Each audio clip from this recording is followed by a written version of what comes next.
Disguised as Duncan, Idaho, Sightale made his way to the outskirts of Arakin to meet with Herbert, a former Bashar of the 9th Legion in the Jihad. His home is next to Uthim's house, a former member of the Fadakin Death Commandos. An elderly Fremen opens the door, moisture pouring from inside the house, and he stands in the doorway, suspiciously staring at Sightale. The hypnotic sound of Samuda music escapes through the open door. Sightale gives the secret signal of the conspiracy and hopes to get inside the house faster, feeling uneasy among these houses built for veterans of the Jihad. The old Fremen asks the face dancer for his name, and he replies with Zal, his chosen alias for the mission.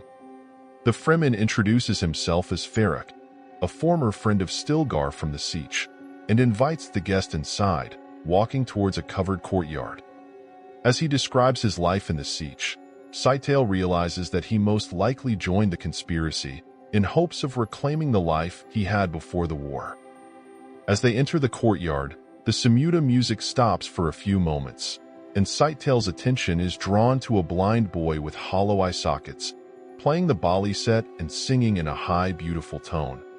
There's a sense of wisdom and loyalty in Herbert, and he follows him to a set of cushions where they sit together, talking about how the boy lost his eyes to a stone burner during the conquest of Naraj.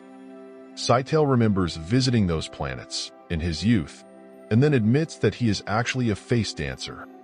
The old Fremen is surprised but not afraid, mentioning how his appearance reminds him of Duncan, Idaho.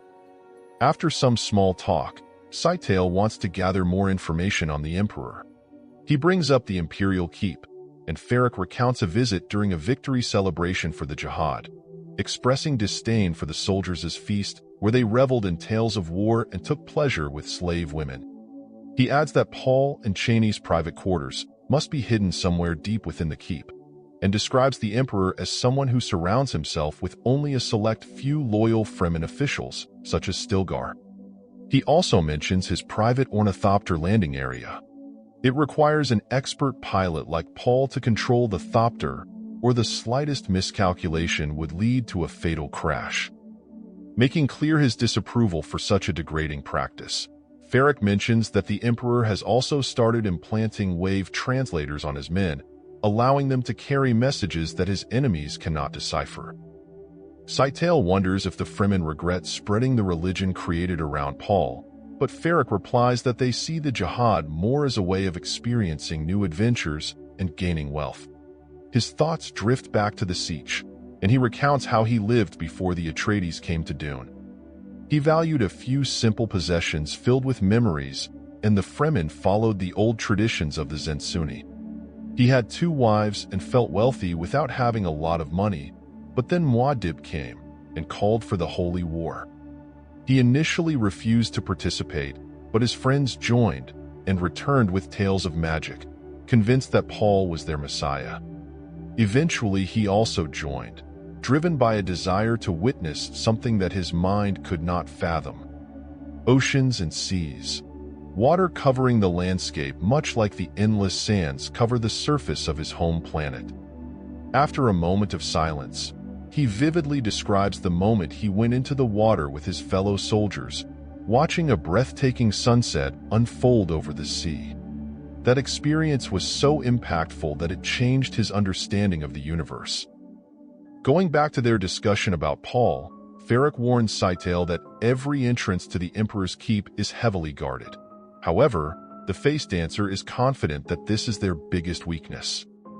At this moment, Sightale feels something strange, like the Samuda music played by the boy has somehow delivered all the essential information of the conspiracy directly into his mind. Herbert snaps his fingers, and a young Fremen woman visibly affected by a heavy dose of spice melange appears in the doorway. Her name is Likna, and he introduces her as Uthim's daughter, explaining that his son is using the hypnotic effects of Samuda music to make her fall in love with him, thus controlling her actions. As she moves towards the boy, the old man turns to Sightale, asking what he intends to do with her.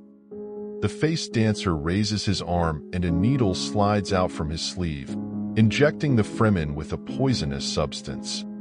Scytale then approaches the blind boy and does the same thing to him. He takes Ferrec's appearance and convinces Lichna to follow him into the desert.